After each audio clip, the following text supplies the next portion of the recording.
आज का ये रोड जाम पूरे देश के अंदर महामहिम राष्ट्रपति के नाम संबोधित ज्ञापन हम लोगों को देना है। जिस तरीके से देश के अंदर 3 काले कानूनों को किसानों के ऊपर थोप के इस देश के अंदर गांव में बसने वाली 65% आबादी को जिस तरीके से ठगने की साजिश रची जा रही है, उनकी जमीनों को लूटने की साजिश रची जा रही है, उस जमीन की लूट के खिलाफ, उस फसल की लूट के खिलाफ आज यहाँ पे किसान इकट्ठा है और इस बात का ऐलान करने के लिए आए हैं कि अगर मोदी और योगी सरकार अगर किसानों के ऊपर काले कानूनों के नाम पर किसानों की जमीनों को छीनने की साजिश करेगी, अगर उनकी फसलों को छीनने की साजिश करेगी, तो उसको मुंहतोड़ जवाब दिया जाएगा। और इस देश के अंदर किसानों का यह आंदोलन, किसानों का यह संघर्ष निश्चित रूप से इस देश के अंदर एक बड़ा करवट लेने जा रहा है।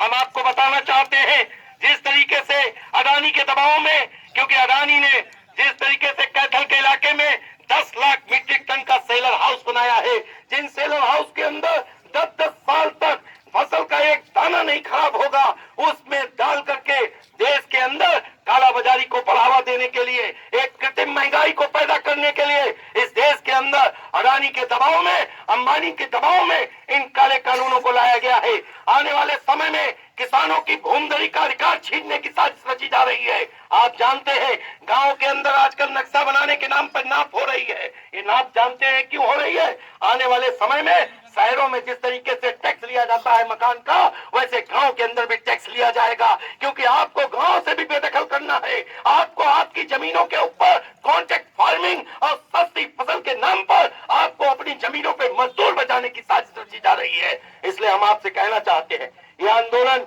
बहुत ही आप सबके लिए एक जरूरत बन गया है। इस देश के अंदर आज इस बात की जरूरत है, किसान दल जाति और मजहब से ऊपर उठ करके एकताबद्ध हो जाएं।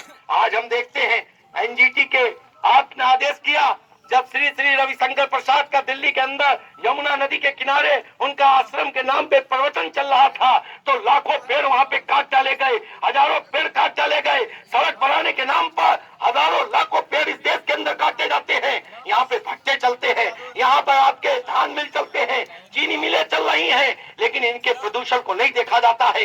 इनके प्रदूषण से देश के अंदर प्रदूषण नहीं बढ़ता है, गाड़ियों के प्रदूषण से प्रदूषण नहीं बढ़ता है। जो पैसे वालों के एसी लगा हुआ है, उस एयर कंडीशनर से जो सबसे ज्यादा दुनिया के अंदर प्रदूषण बढ़ाने की चीज मानी गई है, उससे प्रदूषण नहीं बढ़ता है। प्रदूषण जो सिर्फ 15 दिन पराली जलती है, जो पाती जलती है, उससे प्रदूषण बढ़ता है। सिर्फ हमारी किसानों की जमीनों को छीनने की कोशिश की जा रही है, और ये जमीन किसानों की जमीन, यह ऐसा नहीं हो सकता है। हम बताना चाहते हैं, गोरे अंग्रेजों ने भी नील की खेती करने के नाम पर किसानों की जमीनों को ऊसर करने का काम किया था, जिसका नतीजा ये निकला, गोरे अंग्रेजों को देश छोड़ के भागना पड़ा। और गोरे अंग्रेजों की काली औलादों, तुमको भी ये देश छोड़ करके भागना पड़ेगा। तुम जो किसानों की जमीनों पे कब्जा करने जाते हो, ये किसान उठ खड़ा हुआ है। ये पूरे देश के अंदर जो किसानों ने अपना संगठन बना के खड़ा किया है, वो निश्चित रूप से तुम्हारे ताबूत में कील साबित होगा। आज प्याज का दाम बढ़ रहा है, आज आलू का दाम बढ़ रहा है, आज दाल का दाम बढ़ रहा है, आज हर चीज महंगाई आसमान छूने लगी। लोग बताते थे अच्छे दिन आने वाले हैं, ऐसे अच्छे दिन आए हैं कि धान 800 रुपया कुंटल में कौड़ियों के भाव तोला जा रहा है। पहली बार देखा, सरकारी रेट 1935 है, लेकिन किसानों का गेहूं पूरे दौर में वो 1400 साढ़े 1400 रुपए कुंटल में बिका है। क्या इससे अच्छे ज्यादा दिन आएंगे?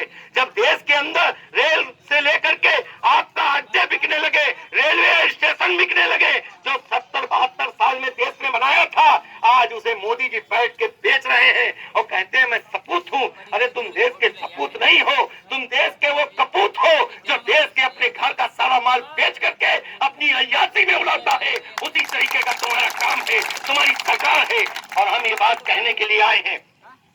आज पूरे देश में, अभी मैं देख रहा था पुलिस का एक व्यवहार, हमने मैगलगंज के क्षेत्र में देखा, जो एक सहयोग का व्यवहार था। हम चाहते हैं कि यहाँ के भी पिसावा क्षेत्र के पुलिसकर्मी आप अपने प्रशासनिक अधिकारी को बुलाइए। ये एक जो सांकेतिक आंदोलन है, ये जो चेतावनी का आंदोलन है, हम इस आंदोलन के माध्यम से हम ज्ञापन देना चाहते हैं। हम आपको ज्ञापन दे करके हम आज अपने आंदोलन को खत्म करेंगे।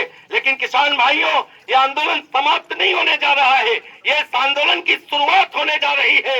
अगर इस देश की संसद आवारा हो गई है तो सड़कों को गुलजार करिए, किसानों मजदूरों के आंदोलनों से किसानों मजदूरों को सड़क पे उतारिए और आप इस संघर्ष को आगे बढ़ाने का काम करिए। इस बात को हम कहने के लिए आए हैं। और इस काम में हमारे राष्ट्रीय किसान मजदूर संगठन के हमारे जो राष्ट्रीय अध्यक्ष हैं सरदार बीएम सिंह जी, जो किसानों के बड़े नेता हैं, इस वक्त 225 किसान संगठनों का जो अखिल भारतीय किसान संघर्ष समन्वय समिति बनी है, उसके वो राष्ट्रीय संयोजक भी है।